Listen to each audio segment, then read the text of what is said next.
Dokter Jenius. Penyembuhan Pangeran Luohan. Saat semua orang asyik di tengah jamuan, si Yue menyelinap masuk ke dalam istana. Dia ingat kalau Yu Yue memiliki seorang sahabat yaitu Pangeran ke-6, adik kandung dari putra mahkota, yang bernama Pangeran Gong Luoyi. Yu Yue memanggil dia Yi.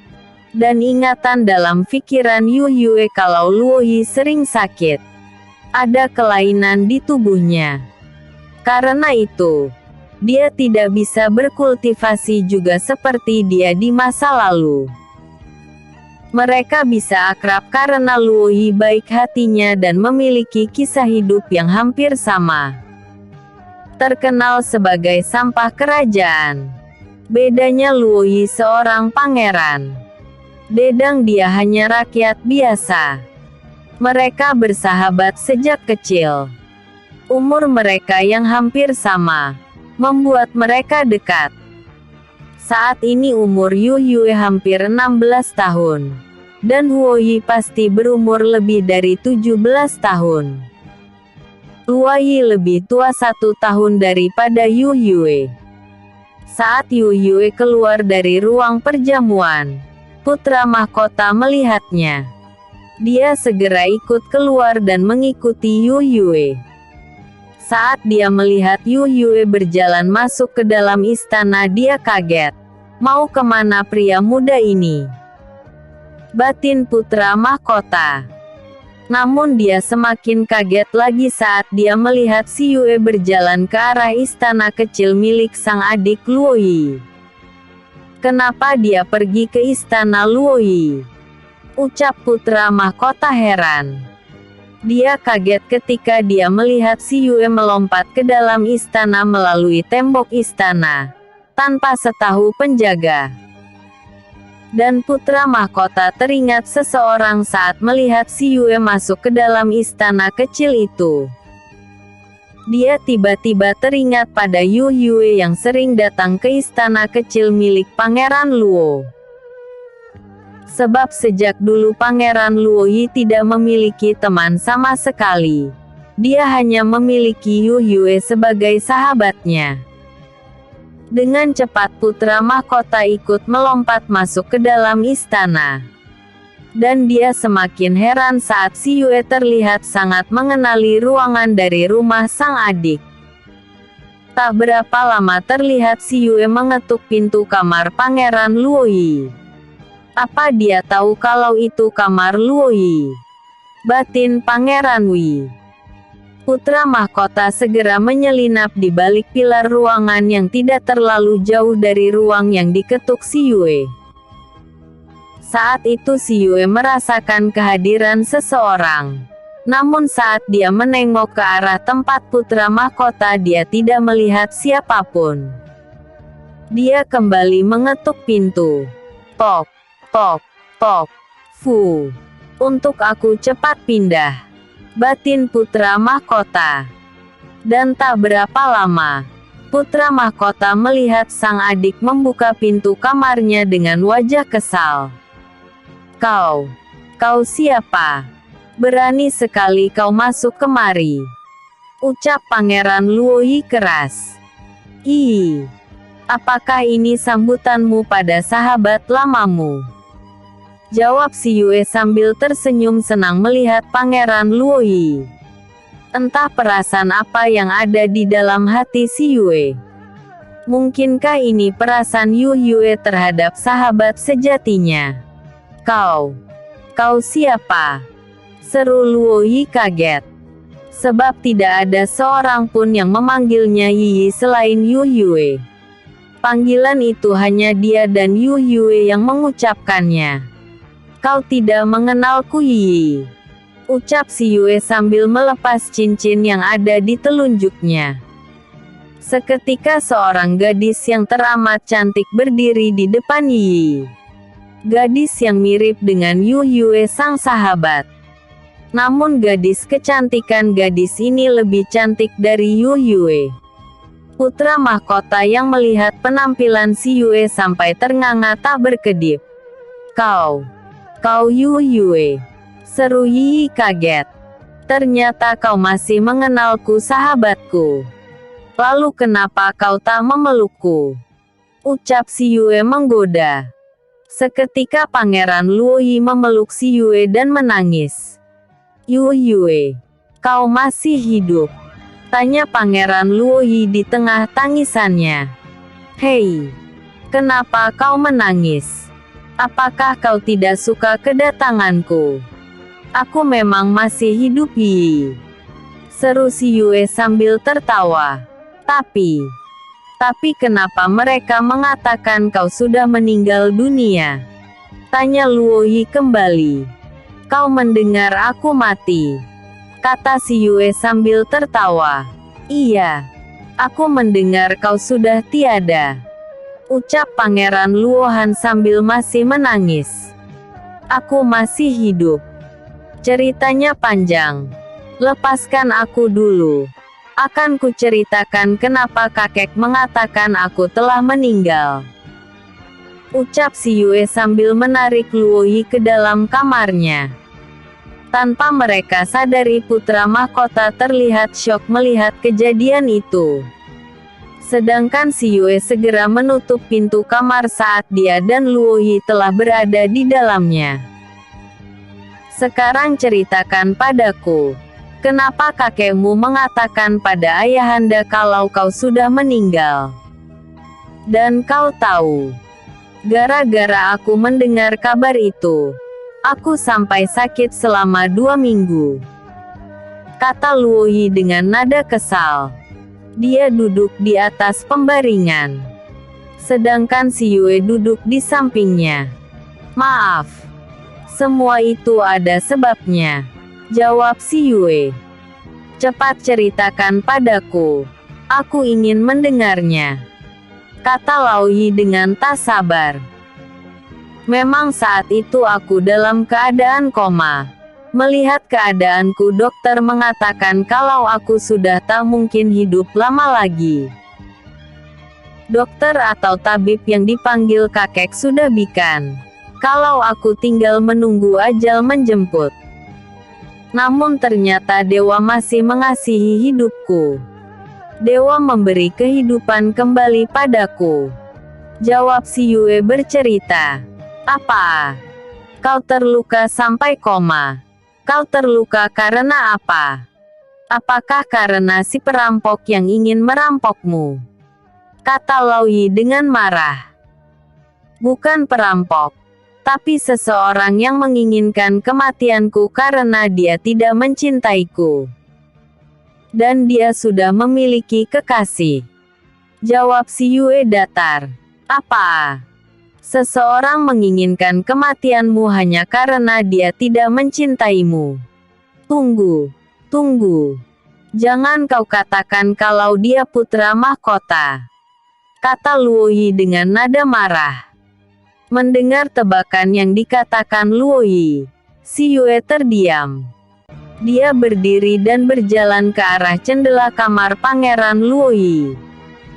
Dia menatap ke arah taman yang berada di sebelah kamar Pangeran Luohan. Jadi semua ini karena kakakku. Lalu kabar kalau kau dirampok dan terbunuh itu hanya bohong belaka. Tanya Pangeran Luohan dengan marah. Angguk si Yue. Benar keterlaluan. Kenapa dia jadi sejahat itu? Aku akan mengatakan semua ini pada ayahanda. Seru Luoyi dengan marah. Tidak Yi. Jangan kau katakan itu pada Baginda Raja. Mereka saling mencintai. Dan semua ini memang salahku. Aku hadir di antara mereka. Walaupun itu bukan keinginanku. Sekarang biarkan mereka bersatu. Mereka saling mencintai. Hati kakakmu milik Nona Siolan. Untuk apa aku berharap cinta dari kakakmu? Aku tidak ingin menikah dengan putra mahkota lagi. Aku tidak ingin menikah dengan pria yang mencintai gadis lain Yi. Sudahlah aku sudah bisa melupakan kakakmu. kata si Yue dengan senyum di bibirnya. Sebenarnya saat itu apa yang terjadi padamu Yue? Apa benar yang menganiaya kamu teman-teman dari Putra Mahkota? Tanya Pangeran Luohan. Kau masih ingat saat aku mengatakan kalau aku akan pergi ke pesta pada pertemuan terakhir kita? Tanya si Yue pada Luo Yi. Iya, aku ingat. Saat itu kau buru-buru pulang karena ingin mempersiapkan gaun untuk menghadiri pesta itu kan? Setelah itu, kita tidak pernah bertemu lagi. Dan akhirnya aku mendengar kau meninggal karena korban perampokan. Kata Luo Yi sambil mengingat saat dia terakhir bertemu dengan Yu Yue. Benar. Keesokan harinya, aku pergi ke rumah Nona Siolan kekasih kakakmu Pangeran Wi. Dia berkata padaku kalau Putra Mahkota menginginkan diriku pergi sendiri ke rumahnya. Dan kau tahu kan kalau aku akan mengikuti semua permintaan Putra Mahkota karena aku mencintai dia. Apalagi aku tidak memiliki seorang teman pun selain dirimu. Tanya si Yue. Luo Yi hanya menjawab dengan anggukan. Saat itu dengan bodohnya aku pergi ke sana sendiri hanya karena Siolan mengatakan kalau Putra Mahkota menginginkan diriku pergi. Dengan senang hati aku ke sana. Ingin berjumpa dengan dia. Tapi apa yang ku dapat? Bukan sikap yang baik atau makanan yang enak. Tapi penyiksaan dan sakit hati yang aku dapatkan. Mereka menghinaku. Terutama tunanganku sendiri. Calon suamiku. Dia di depan banyak orang dengan tega mengatakan kalau dia sangat jijik dan benci kepadaku. Karena dengan adanya diriku dia tidak bisa menikahi gadis yang dia cintai. Akulah penghalang kebahagiaannya. Semua itu dia ucapkan di depan semua orang yang hadir di sana. Saat itu aku hanya bisa tertunduk sedih dan malu. Aku hanya heran. Apa semua ini salahku? Kalau memang kakakmu tidak menyukai diriku, kenapa dia tidak berbicara secara baik-baik pada raja? Kenapa dia harus menyiksaku, mempermalukan diriku? Di mana kesalahanku? Sedangkan kau tahu kan kalau saat itu aku sangat mencintainya. Tapi aku sadar diri. Andai saja dia berbicara baik-baik pada Baginda Raja, pasti sang Baginda akan membatalkan pertunangan kami. Dan aku tak akan menolak. Aku sadar akan kekuranganku. Mana mungkin aku akan menolak pembatalan pertunangan itu. Tapi tidak. Kakakmu memulih mempermalukanku di depan orang banyak. Aku pikir kesengsaraanku sampai di situ saja. Ternyata tidak. Bukan hanya sampai di situ saja penderitaanku. Saat aku pulang karena malu dan sakit hati, di jalanan aku dihadang dan dipukuli oleh beberapa teman Putra Mahkota dan teman Siolan. Mereka memukuliku hingga aku sekarat. Dan saat aku sudah terluka parah, aku dibiarkan saja di pinggir jalan. Untunglah penjaga di rumah kakek menemukanku. Saat melihat keadaanku kakek mengira aku dirampok. Namun malam harinya, salah satu tamu yang hadir di rumah Siolan menceritakan kejadian yang sebenarnya. Saat itu dia ikut pergi ketika dia melihatku pulang dari pesta itu. Dia yang merasa kasihan saat aku dipermalukan oleh Putra Mahkota. Merasa muak dan ingin pulang saja. Dan ketika dia melewati jalan Seoi tak jauh dari rumah Siolan, dia melihat teman dari Siolan dan Putra Mahkota menghajarku. Dia ingin menolong. Tapi dia ingat siapa mereka. Mereka adalah teman dari putra mahkota. Akhirnya dia hanya mampu membiarkan mereka menghajarku. Setelah melihat mereka pergi, dia ingin segera membantuku. Namun penjaga dari kediaman kakek telah datang. Setelah mendengar kabar itu, kakek sangat marah. Dia pergi menghadap Baginda Raja untuk memutuskan pertunangan kami. Kakek berani memutuskan itu karena ada dua sebab. Satu, karena aku dalam keadaan koma. Hidupku di ujung kematian. Kedua, jika aku hidup, kakek tidak ingin aku menikah dengan pria yang tidak mencintaiku dan menghinaku. Kata si Yue dengan wajah terlihat sedih. Dia sedih karena nasib Yu Yue. Mendengar cerita itu, Pangeran Luoyi meneteskan air mata. "Apakah kau sekarang masih mencintai kakakku?" tanya Luoyi pelan. "Aku. Hahaha. Apa aku sudah bodoh dan gila? Kau pikir hanya mau menikah dengan pria yang jelas-jelas menghinaku dan ingin membunuhku? Apa dia satu-satunya laki di dunia ini? Dulu mungkin aku bodoh hingga aku jatuh cinta dengan dia. Tapi aku sekarang bukan gadis bodoh lagi. Aku tahu diri. Tidak ada cinta lagi untuk dia." Jawab si Yue dengan jelas. "Baguslah. Karena aku tidak akan melihat gadis yang menangis karena tidak dianggap oleh calon suaminya," ucap Yi sambil tertawa. "Hei, kau mulai berani mengejekku, ha?" seru si Yue lalu ikut tertawa. Setelah mereka puas tertawa, si Yue lalu meminta tangan Yi untuk melihat denyut nadinya. "Apakah kau sekarang jadi tabib?" tanya Yi menggoda. "Benar. Dan aku akan menyembuhkan sakitmu. Sekarang kau tidurlah," kata si Yue. Dia lalu memeriksa kesehatan tubuh Yi. Sedangkan di luar pintu kamar, seorang pria muda tampan sedang berdiri di depan pintu dengan wajah penuh air mata saat mendengar si Yue berbicara. Dia putra mahkota. Dia mendengar saat si Yue menceritakan semua masalah yang terjadi saat kepulangannya dari pesta siolan. "Ya dewa.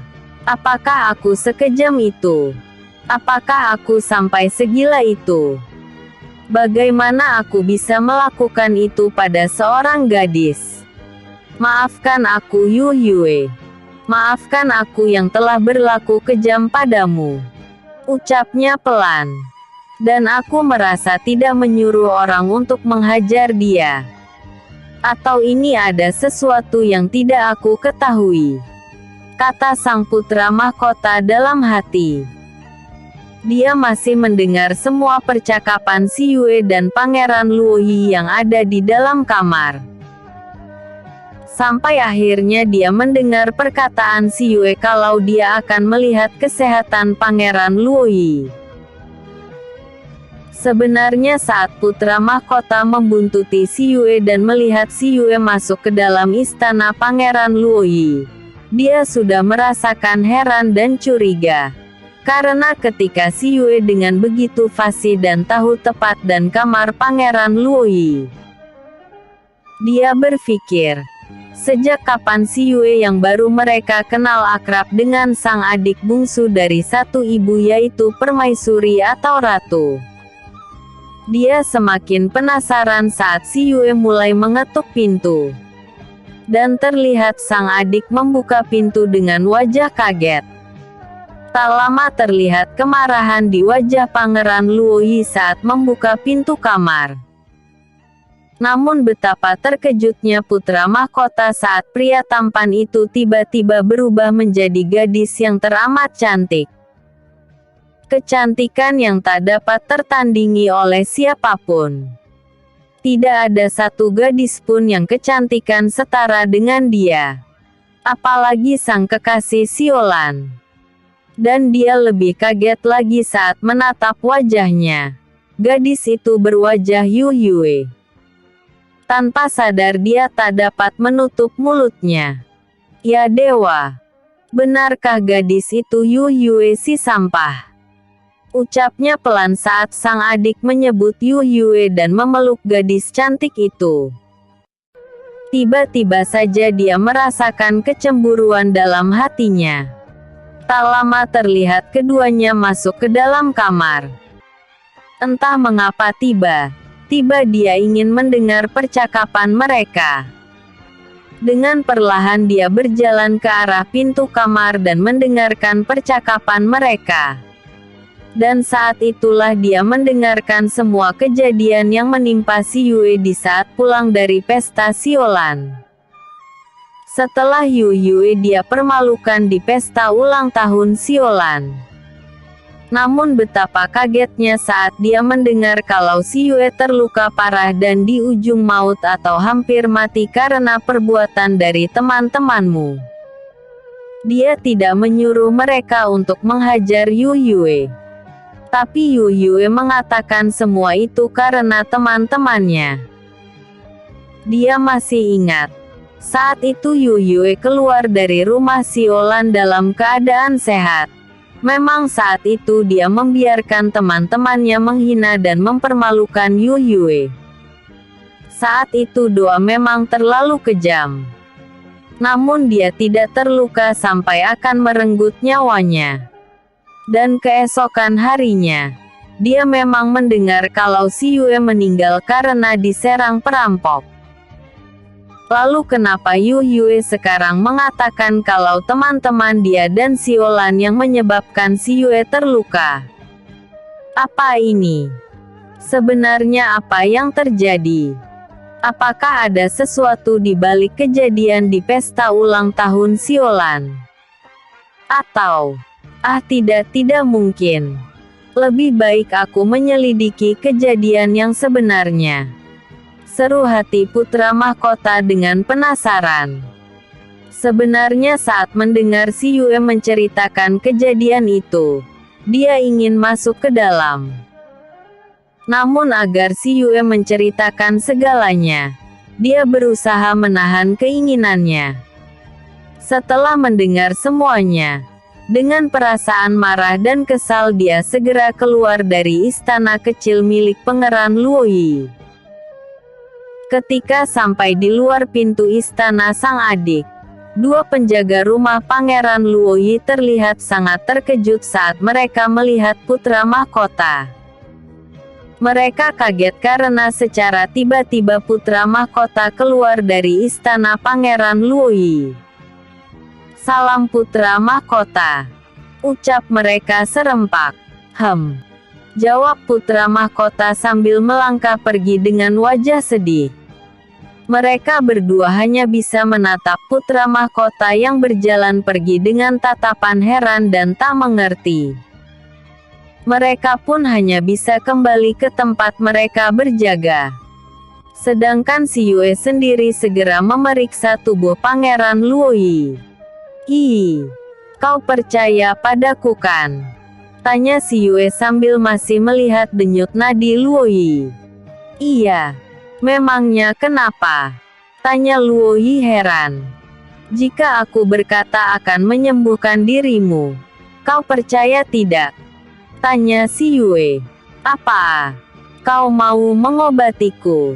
Hahaha. Yu Yue. Jangan bercanda. Kau sudah tahu keadaan kita kan?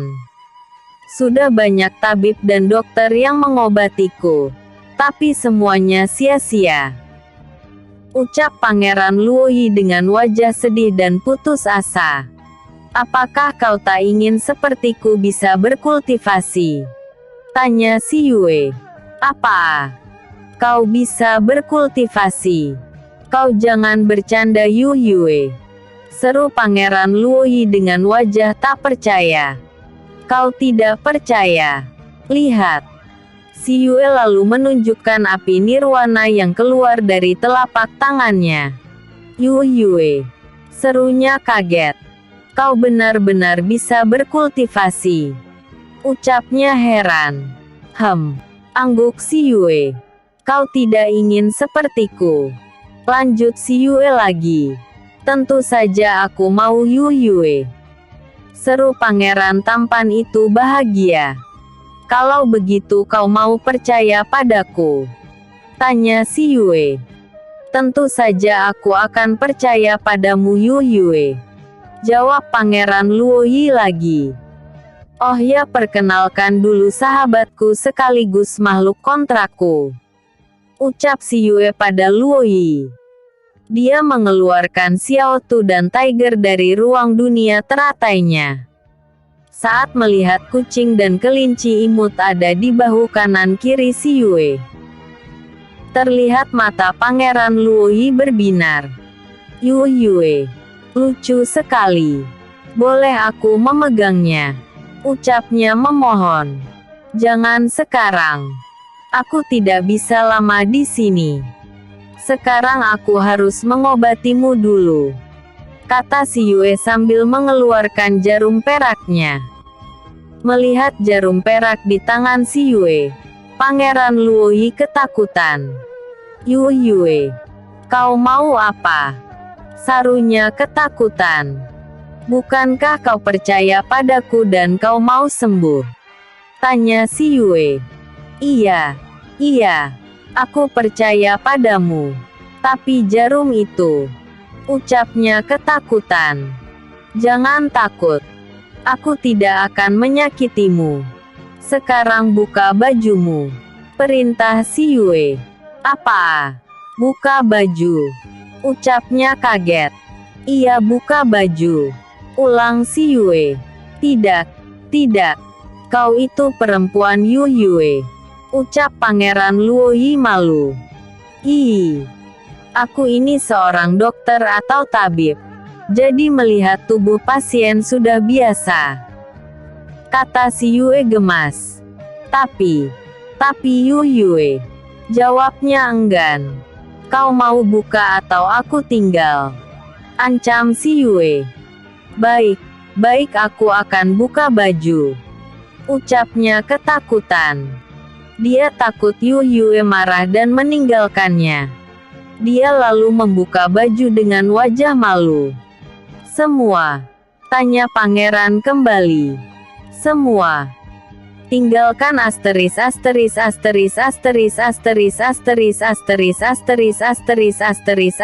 saja. Jawab Yue. Dia sibuk mengambil pil dan melihat jarum peraknya. Tiger berjaga di depan pintu. Jika ada orang datang kau beritahu aku. Perintah si Yue pada Tiger. Tiger segera keluar ruangan. Terlihat pangeran Luo sudah tidak memakai pakaian lagi. Si Yue segera menyuruhnya tidur. Pejamkan matamu jika kau takut jarum, kata si Yue. Baik, jawab pangeran Luo singkat. Pangeran Luoyi segera memejamkan matanya. Saat melihat jarum akupuntur yang panjang, membuat dia ketakutan. Namun saat si Yue mulai menusukkan jarum di titik akupuntur di tubuhnya, pangeran Luoyi tidak merasakan sakit. Saat dia membuka matanya, terlihat seluruh tubuhnya penuh dengan jarum. Pejamkan matamu seri si Yue. Buru-buru Luoyi memejamkan matanya. Dan si Yue segera mengeluarkan sinar penyembuh jari emasnya. Perlahan cahaya biru menyelimuti tubuh pangeran Luo. Cahaya itu membuat pangeran Luo merasa ngantuk. Tanpa sadar dia tertidur. Setelah beberapa saat kemudian, si Yue mulai mencabuti jarum akupunturnya. Dan dia tersenyum saat melihat pangeran Luoyi tertidur. Perlahan dia menyelimuti tubuh pangeran Luoyi yang tertidur. Setelah itu dia menulis di secari kertas dan menaruhnya di bawah botol obat. Kau minum air dalam botol sekaligus. Lalu kau minum obat dalam botol 2 kali sehari, pagi dan malam hari setelah makan. Saat kau nanti memuntahkan darah kotor hitam, kau jangan cemas. Darah itu darah kotor yang membuatmu susah berkultivasi. 3 hari lagi aku akan kembali. Dan kau akan mendapatkan perawatan lagi. Tolong jangan bilang apapun pada siapapun. Nanti aku akan mengatakan sesuatu padamu. Tulis si Yue pada selembar kertas. Lalu menaruhnya di bawah botol obat di atas meja. Setelah itu si Yue pergi dari kamar Pangeran Luoyi melalui jendela kamar serta melompati pagar yang cukup tinggi. Dengan cara itu dia tidak bertemu dan tak terlihat penjaga maupun pelayan yang ada di istana Pangeran Luoyi. Si Yue segera kembali ke dalam perjamuan ulang tahun Raja Gong Shaoqin. Kembali ke tempat sahabat dan keluarganya. Udahan dulu sobat. Jangan lupa like, vote dan komennya ya. Autor akan lebih bahagia lagi jika kalian menjadikan novel autor favorit kamu. Bersambung. Episode sebelumnya. Perjamuan UKANG tahun 2. Episode berikutnya. Rahasia XIOLAN. Rahasia XIOLAN. Ketika kembali ke teman-temannya, si Yue melihat putra mahkota berada bersama mereka. Putra mahkota. Untuk apa dia berada di sini? Gumam si Yue sambil berjalan ke arah keluarganya. Yue, kau dari mana? Kami sejak tadi mencarimu. Sambut Chanxin saat si Yue sudah kembali duduk di dekarnya. Mencari kamar kecil. Jawab si Yue ringan. Sudah menemukannya? Tanya putra mahkota menyela. Sudah. Tadi tanya pada pelayan. Jawab si Yue singkat. Oh ya. Di mana kau menemukan mereka? Tanya putra mahkota sambil menatap si Yue lembut. Di luar. Jawab si Yue singkat. Di luar. Wah, berani sekali mereka berada di sekitar perjamuan. Mereka harus dihukum. Ucap putra mahkota seolah marah. Maksudku bukan pelayan, tapi penjaga. Jawab si Yue dengan cepat. Oh, aku pikir para pelayan berani berada di sekitar perjamuan ini. Mereka jelas-jelas minta dihukum. Ucap putra mahkota. Terlihat mulutnya menahan senyum. Memangnya para pelayan tidak boleh berada di sekitar sini? Lalu bagaimana dengan pelayan yang membawa makanan dan minuman itu? Tanya Chanxin. Mereka pelayan khusus pilihan. Sedangkan pelayan yang tidak memiliki tugas di dini, dilarang berada di daerah perayaan. Jawab putra mahkota. Mereka pun mengerti peraturan istana. Putra mahkota. Kenapa Yang Mulia ada di sini? Jangan sampai kami kehilangan kepala gara-gara kecemburuan kekasih Anda. Kata si Yue datar. Terlihat putra mahkota terdiam mendengar omongan si Yue. Wajah yang tadinya terlihat cerah tiba-tiba terlihat berubah menjadi pucat. Dan tatapannya sedih. Tak lama dia pergi meninggalkan tempat keluarga si Yue. Melihat tingkah putra mahkota, mereka semua heran. Ada apa dengan putra mahkota Yue? Tanya Fang Yan. Mana aku tahu kak? Jawab si Yue. Ronghan mendekati si Yue dan duduk di sebelahnya. Kau tidak ada melakukan sesuatu dan membuat masalah dengan dia kan? Tanya Ronghan khawatir. Tidak. Bukankah dia paling sebal dan jijik dekat denganku? Jawab si Yue. Dia sebal dengan Yue bukan si Yue. Ingat itu Yue. Jawab si Mayun. Benar kata-kata dari si Mayun Yue. Aku juga heran.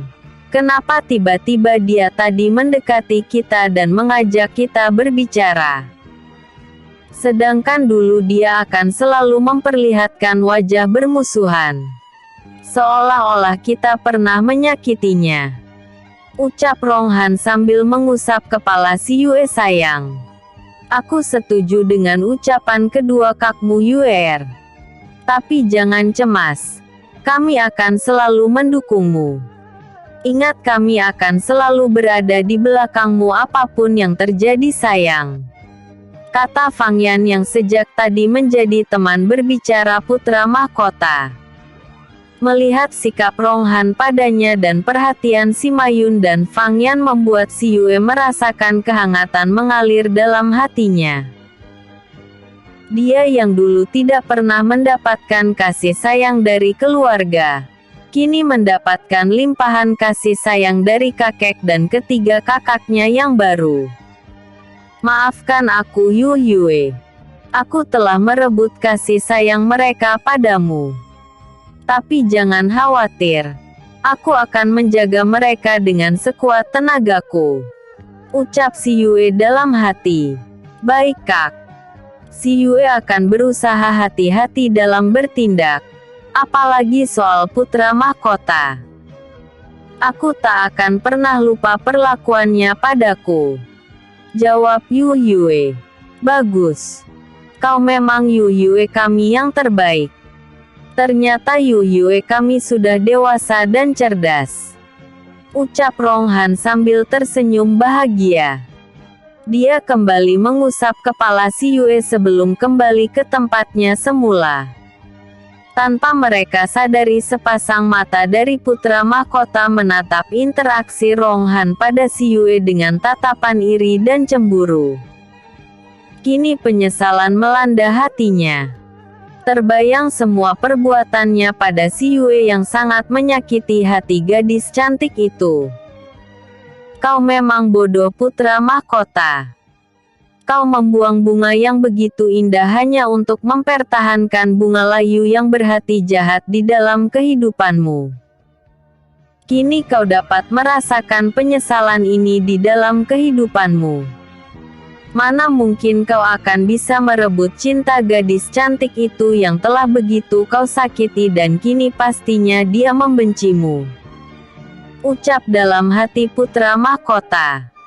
Perasaan sedih dan marah ada dalam hati putra mahkota. Dia yang kini sedang duduk bersama keluarganya terlihat resah. Sedangkan di antara keluarga Nalan, terlihat seorang gadis cantik sedang duduk resah dan marah. Dia marah karena semenjak tadi, putra mahkota tidak sekalipun datang menemuinya. Setelah perjamuan berlangsung, dia tidak melihat keberadaan sang putra mahkota. Namun beberapa saat kemudian, dia melihat putra mahkota berada di dalam kelompok Perdana Menteri Si. Walaupun dia tidak melihat keberadaan pria muda yang sangat dia benci itu, namun dia sakit hati. Kenapa putra mahkota malah berada di keluarga Perdana Menteri Si daripada beberapa bersama keluarganya? Beberapa waktu kemudian Siolan melihat putra mahkota pergi dari keluarga itu beberapa saat setelah dia melihat si Yue datang. Tapi pangeran bukannya datang ke tempatnya. Malah dia berjalan ke arah anggota keluarga kerajaan. Sedangkan di ruang kamar Pangeran Luoyi, terlihat pria tampan itu perlahan membuka matanya. Dia merasakan perasaan aneh di dalam hatinya. Dan tiba-tiba dia sadar dan ingat apa yang terjadi tadi. Dengan cepat dia bangun dan melihat tubuhnya yang tanpa pakaian. Dia hanya memakai selimut yang menutupi seluruh tubuhnya. Dan dia yakin kalau ini pasti perbuatan si Yue. Saat dia memperhatikan ruang tidurnya, dia melihat si Yue telah pergi.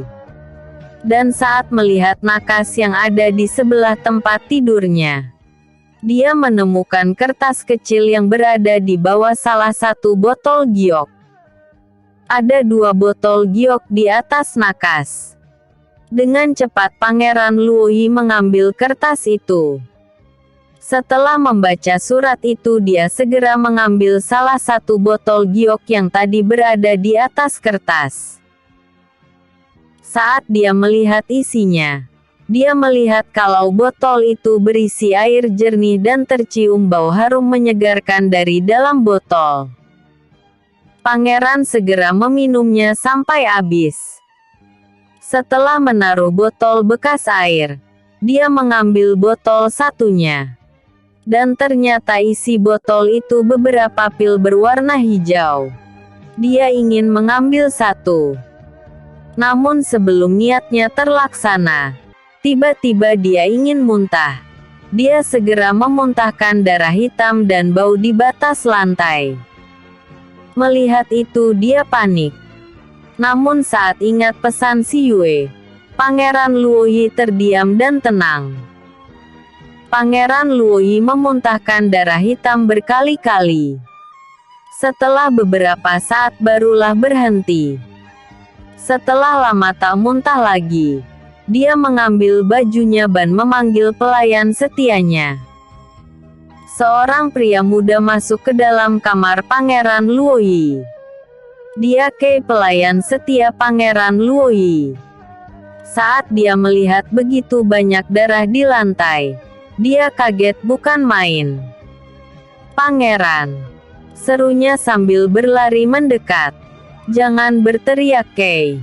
Aku tidak tuli," ucap Pangeran Luoyi kesal.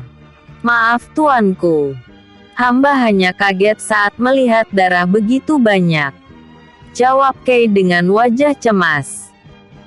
"Bersihkan darah itu. Jangan bilang pada siapapun masalah ini," kata Pangeran Luoyi dengan tenang. "Tapi tuanku, apakah pelayanan ini tidak usah memanggil dokter?" tanya Kai dengan perasaan cemas. "Tidak usah. Itu darah kotor. Apakah kau tidak mencium bau busuk?" tanya Pangeran Luo dengan menatap wajah pelayan setianya. Mendengar perkataan Pangeran Luo, Kai baru menyadari kalau di dalam ruangan itu tercium bau busuk yang menyengat. "Benar tuanku. Apakah bau ini bau darah yang tuanku muntahkan?" tanya Kai dengan heran. Jawab Pangeran Luoyi. Mendengar ucapan junjungannya, Kai segera berlari keluar untuk mengambil peralatan untuk membersihkan darah. Tak lama dia masuk dengan membawa lap dan ember. Tanpa rasa jijik dia mulai membersihkan ruang kamar Pangeran Luoyi sampai bersih. Tak lupa dia memberikan wewangian dalam kamar tuannya. "Tuan, kenapa tuan memuntahkan darah hitam itu sampai banyak seperti itu?" tanya Kai dengan heran. "Seseorang sedang mengobatiku, dan kuharap kau merahasiakan ini dari siapapun. Kau harus menyimpan rahasia ini." "Kau mengerti, Kai?" tanya Pangeran Luoyi tegas. "Apa? Ada yang bisa menyembuhkan tuanku?" serunya gembira. "Benar. Karena inilah kau harus merahasiakannya. Dia memintaku merahasiakan soal pengobatanku ini," ucap Pangeran Luoyi. "Pasti tuan. Hamba pasti merahasiakan semua ini," jawab Kai dengan wajah gembira. Siapa yang tak akan gembira jika melihat junjungannya yang dianggap sampah di kerajaan ini akan segera bisa berkultivasi dan tak akan dihina orang lagi. "Sekarang kau siapkan air mandi," perintah Pangeran Luo lagi. "Baik yang mulia," jawab Kai. Lalu dia berjalan keluar kamar mengerjakan apa yang diminta junjungannya. Sedangkan di tempat perjamuan, terlihat para undangan sedang menikmati makanan dan minuman yang telah disediakan sang raja. Si Yue dan kawan-kawan serta ketiga kakaknya menikmati makanan dan minuman sambil mengobrol. "Yue, kau tadi habis dari mana? Aku tak percaya kalau kau dari kamar kecil," kata si Mayun dengan menatap sang adik penuh selidik. "Hehehe, ternyata kakakku memang cerdas," ucap si Yue sambil tertawa. "Kau pikir kakak bodoh ha?" kata si Mayun cemberut. "Kemana lagi perginya Yue kalau ke istana? Paling-paling dia pergi ke Pangeran Luoyi," ucap Fang Yun dengan tenang. Mendengar ucapan Fang Yun, si Mayun kaget. "Ya ampun, kenapa aku lupa?" seru si Mayun sambil menepuk jidatnya. "Kau benar-benar pergi ke sana Yue," kata Rong Han kaget. "Kak Fang memang paling the best," ucap si Yue sambil mengacungkan jempol tangannya. "The best," ucap mereka hampir bersamaan. Melihat mereka kaget, si Yue baru sadar apa yang diucapkannya. "Ah, itu ucapan lain dari terbaik," jawab si Yue menjelaskan. "Oh," jawab mereka bersamaan. "Iya, aku tadi dari istana kecil Yi," jawab si Yue. "Kau pasti membuat dia kaget, sebab mereka sudah percaya kalau kau sudah tiada Yue," kata Fang Yan lembut. "Benar Kak." Mulanya Yi kaget dan takut, tapi lalu dia menangis. Jawab si Yue tenang.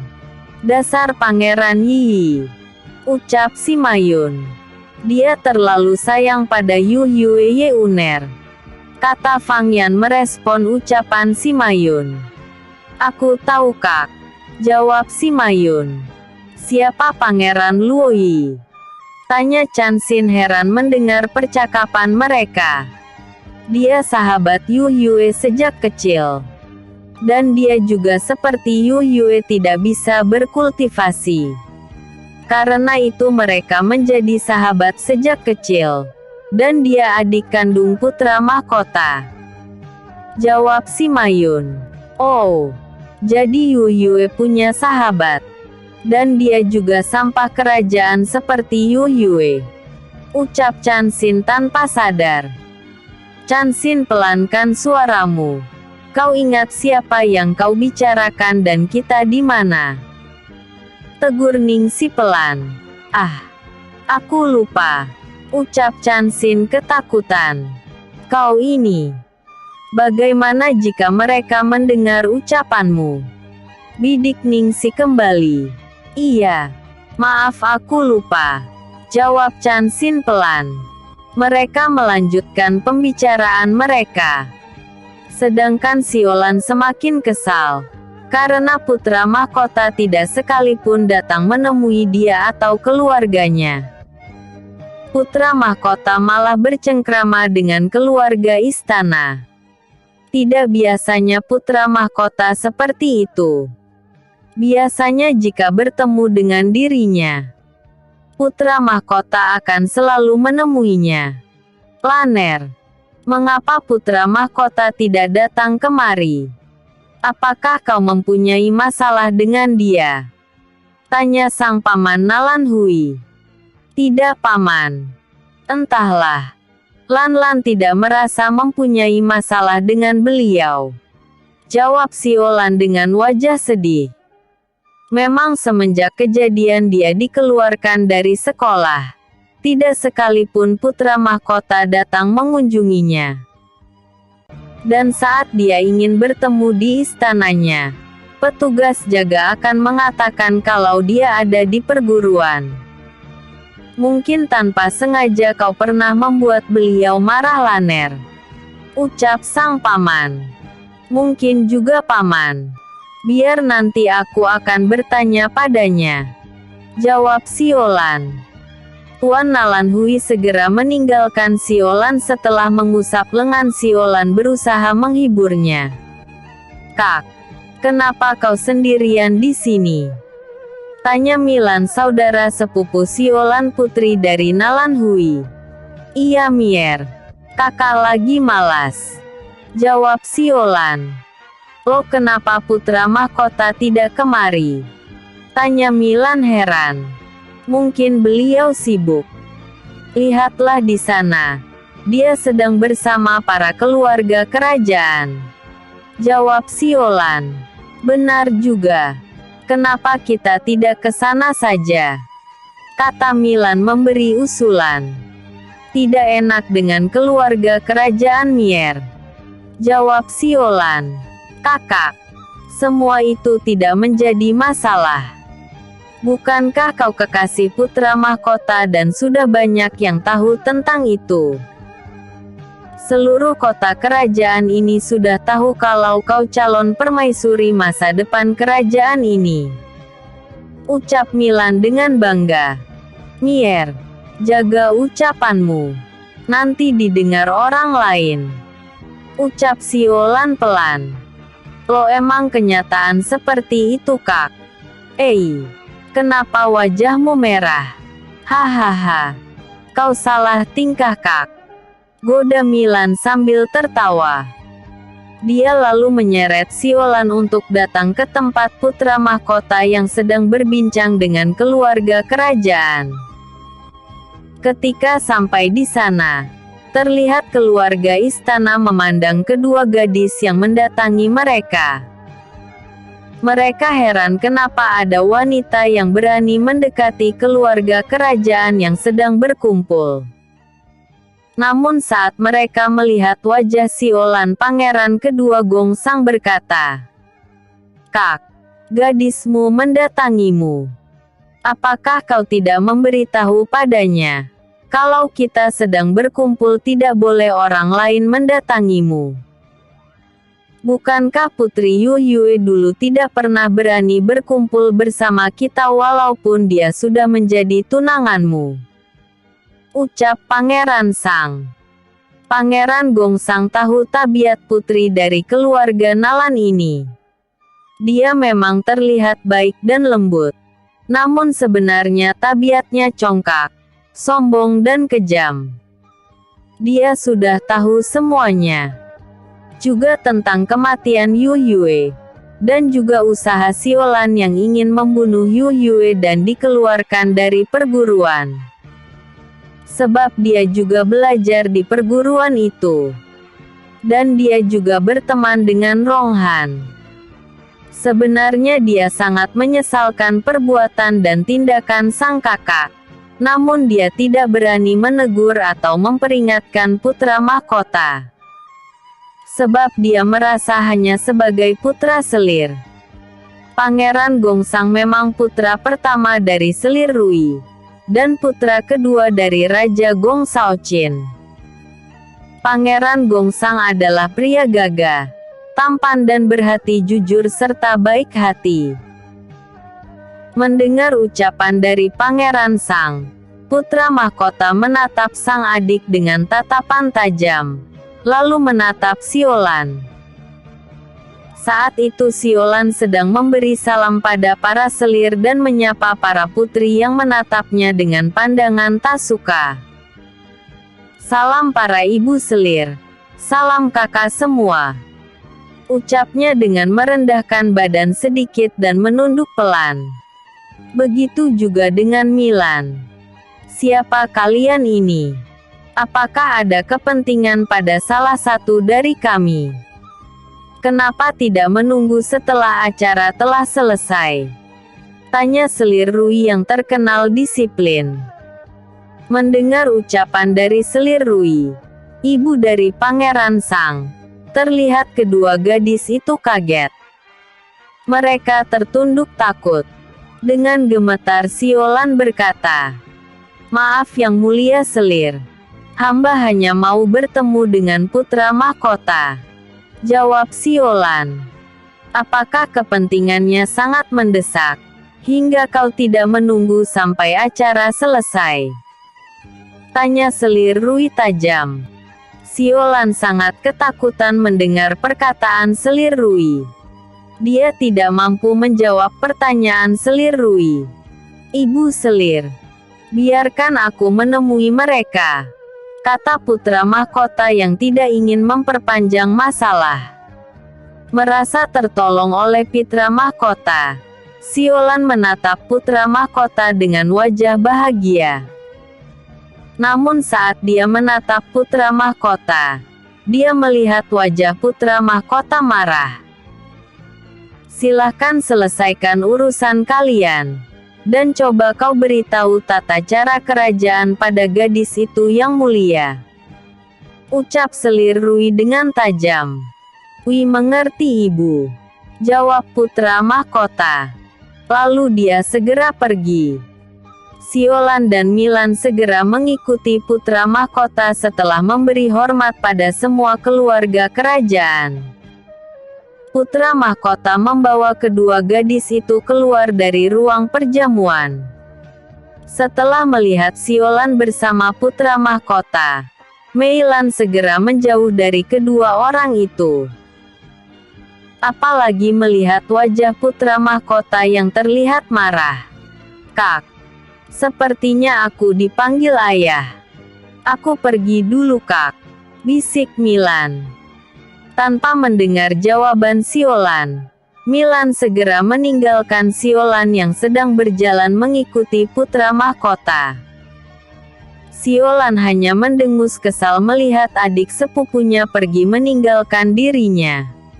Setelah sampai di taman, putra mahkota berhenti. Siolan yang dibawa ke taman merasa sangat senang. Dia pikir putra mahkota akan merayunya. Setelah beberapa saat berdiam, putra mahkota menatap Siolan. Kau ada keperluan apa denganku? Ucapnya datar. Mendengar ucapan dan tatapan putra mahkota yang dingin, Siolan merasakan kedinginan di hatinya. Aku hanya ingin bertanya, kenapa putra mahkota tidak pernah menemui diriku? Dan sepertinya yang mulia sengaja menjauhi diriku, ucap Siolan sambil menatap putra mahkota sedih. Terlihat wajah putra mahkota menatap Siolan dengan wajah marah dan jengkel. Apakah kau tidak merasa bersalah sama sekali? Tanya putra mahkota sinis. Salah? Hamba salah apa yang mulia? Tanya Siolan tak mengerti. Dengan kejadian di depan perguruan antara kau dan si Yue, apakah itu membuatku senang? Dan kenyataan yang sebenarnya kalau kaulah yang sengaja membuat si Yue celaka dan hampir mati karena kecemburuanmu, apakah itu kau anggap masalah kecil? Jika bukan karena kebodohanmu hingga si Yue bisa mendapatkan barang bukti, mungkin kami semua masih menjadi orang bodoh yang bisa kau tipu, kata putra mahkota dengan tajam dan terlihat kemarahan di matanya. Tapi yang mulia, itu hanya fitnah yang dilakukan si Yue padaku. Pria itu sebenarnya mencintaiku, tapi aku sudah menolaknya. Ucapan Siolan berusaha mengelak dari kenyataan. Dan dia kembali mengeluarkan fitnah yang ditujukan pada si Yue. Andai putra mahkota tidak tahu kebenaran kalau si Yue adalah Yu Yue, mungkin dengan melihat kesungguhan di wajah Siolan, dia akan percaya padanya. Benarkah si Yue mencintaimu dan menyatakan cintanya? Ucap putra mahkota sinis. Benar yang mulia. Sebelum kejadian itu, dia mendatangi hamba dan menyatakan cintanya secara terus terang. Dan dia malah menjelek-jelekkan Anda. Ucap Siolan memprovokasi putra mahkota. Plak. Ternyata kau pandai sekali berbohong Siolan. Aku tidak pernah menyangka kalau kau wanita bermuka dua. Dan andai saja aku tahu kau wanita seperti ini, tak akan pernah aku mempercayai mulut ularmu. Apa masih kau ingat apa yang selalu kau katakan padaku tentang Yu Yue?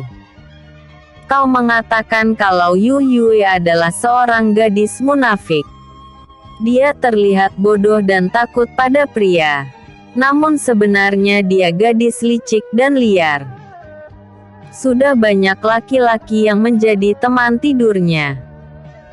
Dan kau juga mengatakan kalau Yu Yue berkata padamu kalau dia menginginkan kedudukan sebagai seorang permaisuri untuk merebut harta dan kedudukanku. Ya dewa, betapa bodohnya diriku. Mana mungkin gadis polos, bodoh dan setolol Yu Yue bisa berpikiran sampai di situ. Ucap putra mahkota yang mulai menyadari semuanya. Dan aku ingin bertanya padamu, apakah kau yang menyuruh mereka untuk menghajar Yu Yue sampai koma saat pulang dari pesta ulang tahunmu? Tanya putra mahkota dengan wajah menatap Siolan dengan keinginan membunuh. Tidak yang mulia. Mana mungkin hamba berani memiliki keinginan seperti itu? Lagian di sana bukan hanya Siolan saja yang ada di pesta hamba. Banyak teman yang datang ke tempat hamba. Ucap Siolan ketakutan. Dan kau mengundang Yu Yue atas namaku bukan?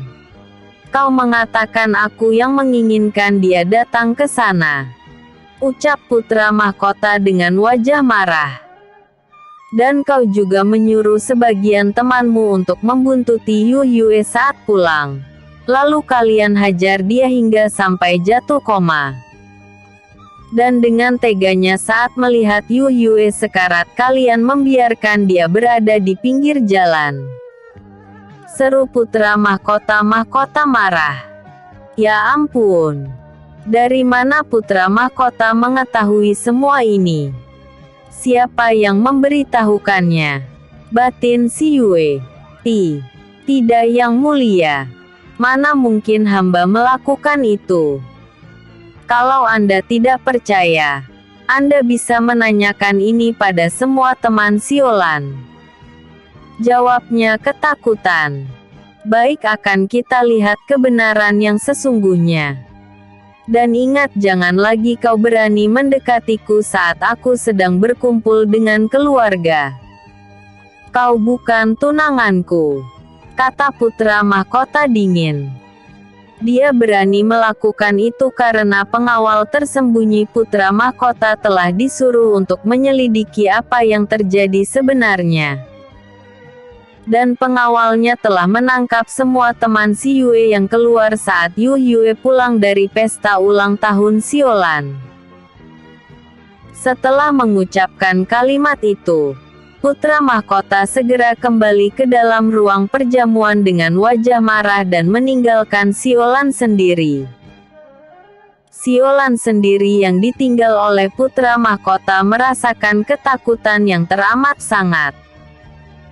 Dia takut semua perbuatannya terbongkar dan akan membuat dia mendapat hukuman dan dijauhi putra mahkota. Tidak. Aku harus menyingkirkan barang bukti. Aku harus menyuruh semua teman pergi dari kerajaan ini sampai keadaannya tenang. Ucap Siolan. Dia segera berjalan masuk ke dalam ruang pertemuan dan mencari teman-temannya. Namun mereka sudah tidak ada semua. Di mana mereka? Apakah mereka sudah pada pulang? Tanya Siolan sendiri. Dia sedikit tenang setelah teman-temannya dia pikir sudah pergi. Dia kembali ke dalam pesta bergabung dengan keluarganya. Tanpa disadari oleh putra mahkota dan Siolan, sepasang mata tajam memperhatikan mereka. Dan bibir pemilik mata terlihat tersenyum cerah. Sudah dulu ya. Jangan lupa like, vote dan komennya, aku tunggu selalu. Bersambung. Episode sebelumnya. Penyembuhan Pangeran Luohan. Episode berikutnya. Kembali ke perguruan.